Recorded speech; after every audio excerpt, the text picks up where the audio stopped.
Elaborasi pemahaman topik 5, lembar kerja E, tanggapan dan tambahan naskah untuk kelompok 3 dari kelompok 4. Anggota kelompok Muhammad Irfan Utama, Muhammad Ihsan Hidayatullah, Nur Afmi Cahyu, Nurlina Septiana, dan Nurisa Aulianti.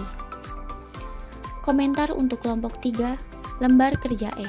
Kelompok 3 sudah menyampaikan presentasi dengan memaparkan teori yang cukup baik.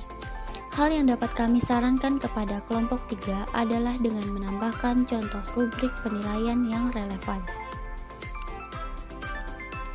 Hasil diskusi atau pendapat untuk kelompok 3 dari kelompok 4, menurut kami dengan membuat rubrik evaluasi peserta didik tidak hanya diberikan kesempatan untuk menilai dirinya sendiri, tetapi diberikan keleluasaan untuk menilai gurunya.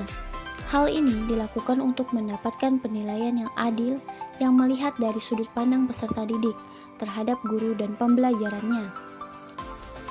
Jadi, guru tidak hanya dapat mengevaluasi peserta didik saja, tetapi juga dapat mengevaluasi dirinya sendiri berdasarkan sudut pandang peserta didik.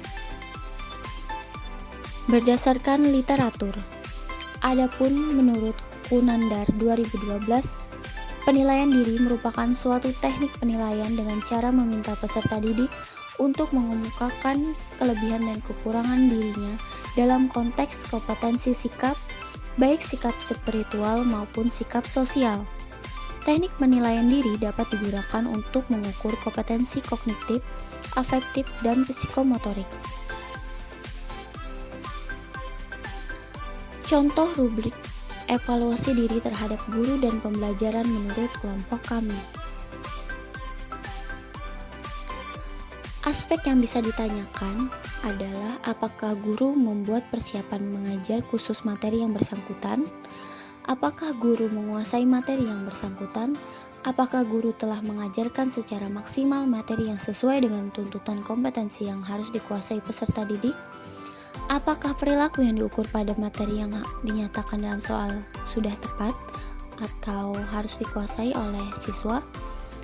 Selanjutnya adalah apakah materi yang ditanyakan merupakan materi urgensi, kontinuitas, relevansi, dan keterpakaian dalam kehidupan sehari-hari tinggi? Kemudian nanti siswa akan menjawab ya atau tidak. Selanjutnya pertanyaannya bisa, apakah guru memiliki kreativitas dalam membelajarkan materi yang bersangkutan? Apakah guru mampu membangkitkan minat dan kegiatan belajar peserta didik khususnya dalam membelajarkan materi yang bersangkutan? Apakah guru telah menyusun kisi-kisi dengan tepat sebelum menulis soal? Apakah guru menulis soal berdasarkan indikator dalam kisi-kisi dan kaidah penulisan soal serta menyusun pedoman penskoran? Dan pertanyaan yang terakhir adalah apakah soal nomor 3, 8, dan 4 valid yaitu memiliki daya beda tinggi, tidak salah kunci jawaban, pengecohannya berfungsi, atau memang materinya belum diajarkan? Mungkin itu saja dari kelompok kami.